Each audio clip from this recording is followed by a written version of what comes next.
What's up? My name is Moji, and today I want to talk about these SLR Magic Micro Prime Cine lenses.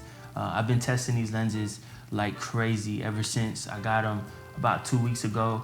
My friend Joshua over at Joshua Martin Studio sent these lenses over just so I can form a personal take on these lenses. So the first lens I want to talk about is the 21mm t1.6. This lens is a beautiful focal length, and when you pair it with a camera like a Pocket 4K, you roughly get a 40mm focal length. And the second lens that he sent over is the 50mm t1.4.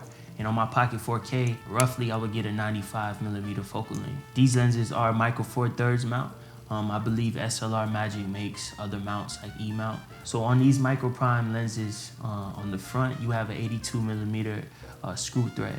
And when I was shooting with these lenses, I would pair it with my Tilta Matte Box Mini, which I had no problem working with.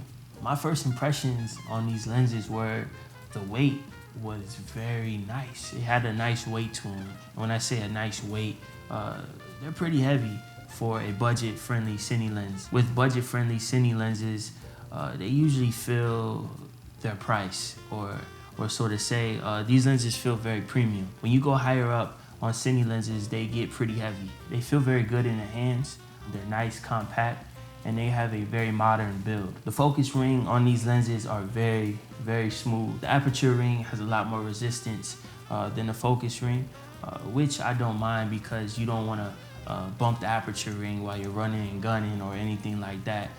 So I really like that about this lens. The focus throw on this lens isn't long to the point where you have to double turn it, and you can operate this lens with just your hands without a follow focus needed. The focus markings on this lens is very, very detailed. So if you're working with a focus puller, he will have no problem landing focus or knowing how far his subject is. The character that you get out of these SLR Magic lenses, I feel is very unique, especially with the flares that you get out of these lenses. They are very similar to what you would get out of vintage glass.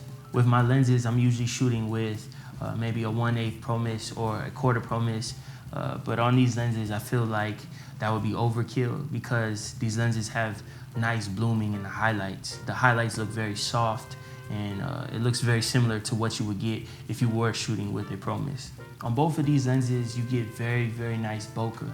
I feel like the bokeh looks painterly, and that's just something I look for when I'm purchasing or investing into new glass, is what is the character on these lenses.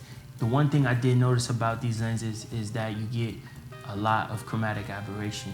And if you're somebody who is very big on not having any imperfections on your image, I don't think these lenses will be for you. So these lenses are pretty accessible. You can go pick these up on B&H, Amazon, SLR Magic. Both the 21mm and the 50mm lens is going for $499 US right now. $499, believe me, that is budget friendly. And especially when you're looking at these higher end cine glass, $499 you can't beat. If you're looking into getting into cine glass, these are a perfect introduction. Like I said about the Mikey 16mm, which I did a video about, go check that out. But these are perfect if you want to get into that cine world and without breaking the bank. So I just want to say I appreciate you guys for tuning in. I'll catch you in the next video. Much love, peace. So I'm sending these lenses back to Josh. Yeah, I just want to say I appreciate you, bro, and letting me test these lenses out. It was super fun, and I left a little note in there for you. Thanks again. Really a good help. Appreciate it. I got each.